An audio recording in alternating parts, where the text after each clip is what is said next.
없죠. 전혀 없어요. 누름새가 있던 흔적마저도 없어요. 원래 처음부터 만들어질 때 외날 대패로 만들어진 겁니다. 이런 이제 대패는 또 용도가 따로 있어요. 이건 이제 어디 목재 부분에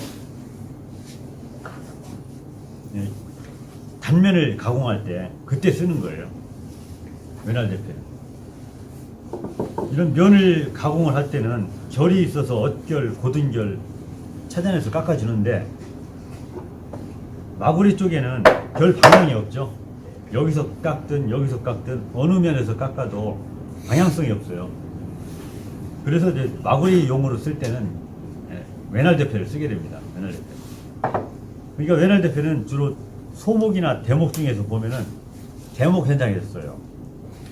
대목 현장은 마구리 단면이 우리 저 전통 한옥에도 보면은 보머리라든가 뭐 보아지 같은 거 이런 부분들 추녀 부분 보면은 마구리 부분이 노출된 부분이 많죠.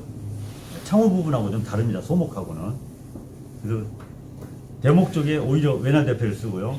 우리 소목보다도 짜맞춤하는 소목보다도 대목 쪽이 대패 폭을 더 좁게 써요. 더 좁은 걸 쓰게 됩니다. 이렇게 넓은 대패들은 가구라든가 전통 창호 이쪽에서 주로 넓은 대패를 많이 쓰고 대목으로 가면 더 좁게 써요. 나머지 기계가 많이 작업을 해주고 대목 하시는 분들은 부재는 되게 커 보이죠. 그거 다 손으로 깎으려면 어느 세월에 집을 짓겠습니까? 나머지 뭐 큰 대형 공구들을 사용하고 모접기 같은 거, 이런 모서리 접는 거 있죠. 모서리 접는 용으로 그런 용도로 써요. 그래서 폭은 대패 폭은 오히려 작은 거를 대목 쪽에서 쓰고 소목분들이 장대패 폭 넓은 걸 쓰게 돼요.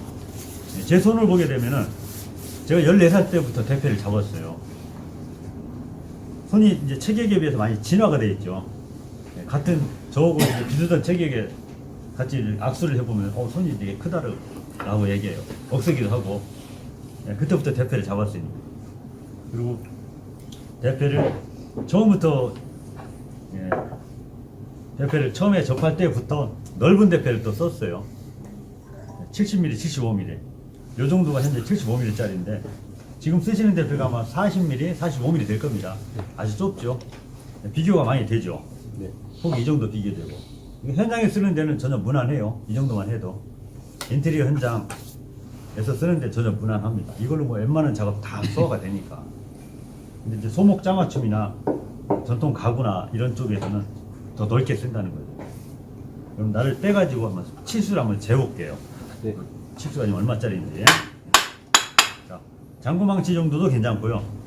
너무 작은 망치로 계속 반복적으로 타격을 하다 보면 어떻게 되겠어요? 이 부분 일그러지는 거죠. 그래서 툭툭툭 쳐서 큰 망치로 따당 쳐서 빨리 뽑아주는 게 훨씬 더 좋아요. 나를 뽑아가지고 치수를 한번 재보겠습니다. 지금 얼마 정도 나와요? 72mm 정도 나오죠? 네. 요건 이제 허리 정도를 재주면은 그 대패날에 이제 규격을 알 수가 있는 거예요. 그럼 이제 일반인들이 이제 생각할 때는 대패가 가공되는 가공 폭을 생각할 수도 있는데 이렇게 생각할 수도 있겠죠. 대패가 깎아낼 수 있는 가공 폭 아니면 뭐 대패를 치수를 얘기할 때 아니면 대패집의 넓이일까 여러 가지가 고민할 수 있는데 규격화되어 있는 하나의 기준점은 대패날의 중간 정도 사이즈를 보시면 돼요. 이 하단하고 또 머리 부분하고 약간 차이가 납니다. 왜냐면 두께 쪽에서도 쐐기 형태로 들어가지만 폭도 약간 아래쪽이 좀 좁고 위쪽이 약간 넓어요. 시각적으로 보시기에도 약간 그런 게 느껴지죠. 네. 이쪽은 뭐 71mm 이렇게 나오고 위쪽은 73, 4 이렇게 나오죠.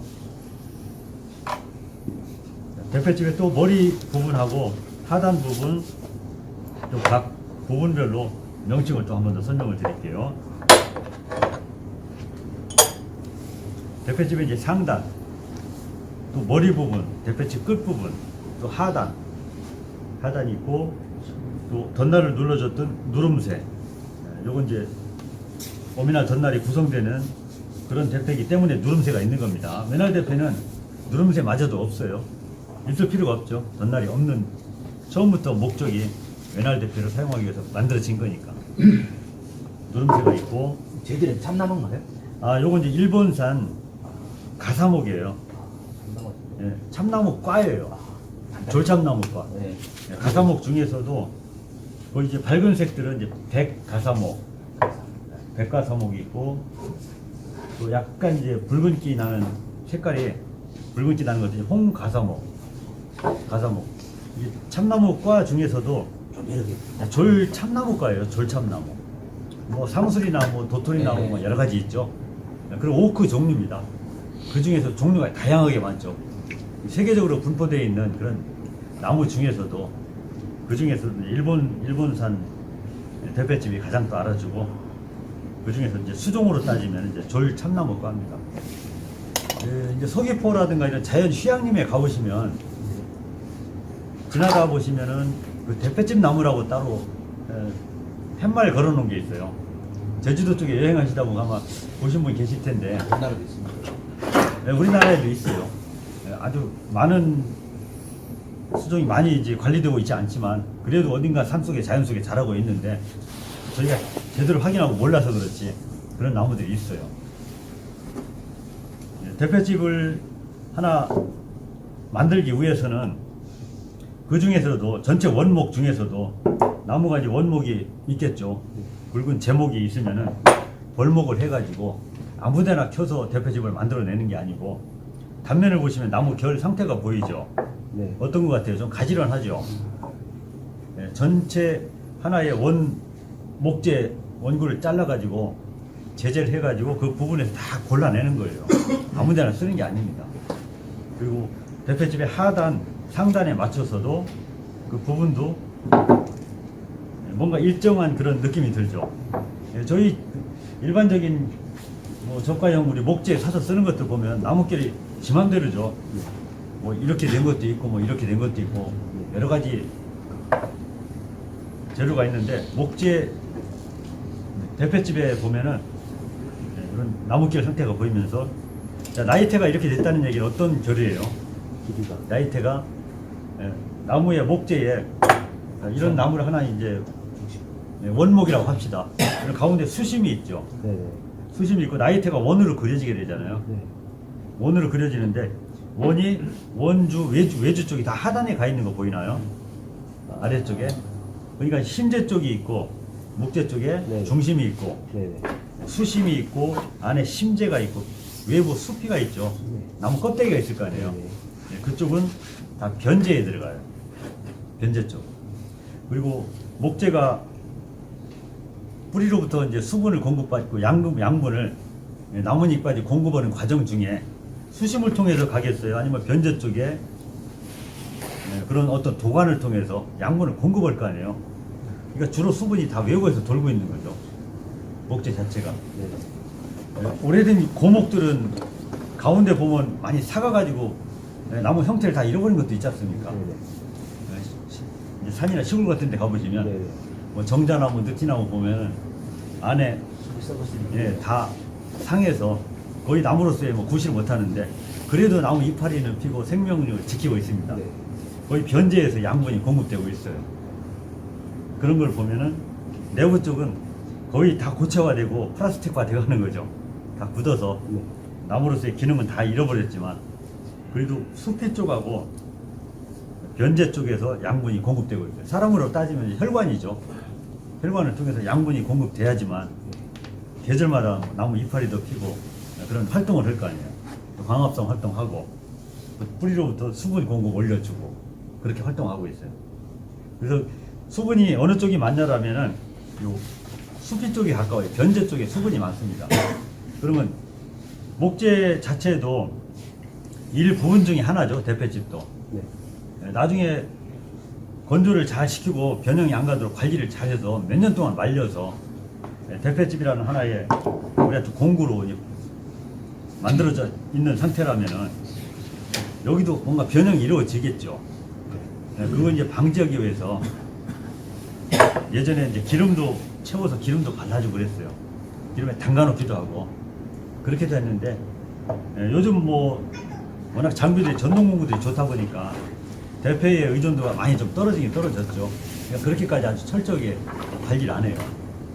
그렇게 하고 또 밑에 하단에 보면은 날 윗부분에 따로 매꼼을 해놓은 거 보이죠? 네.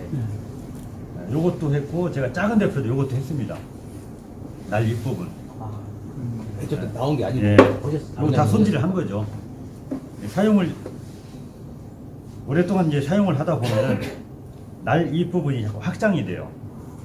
그리고 대패집 하단에서 가장 많이 마모되고 예, 목재하고 스치는 부분이 가장 빈도수가 가장 높은 부분이 바로 이 부분이에요.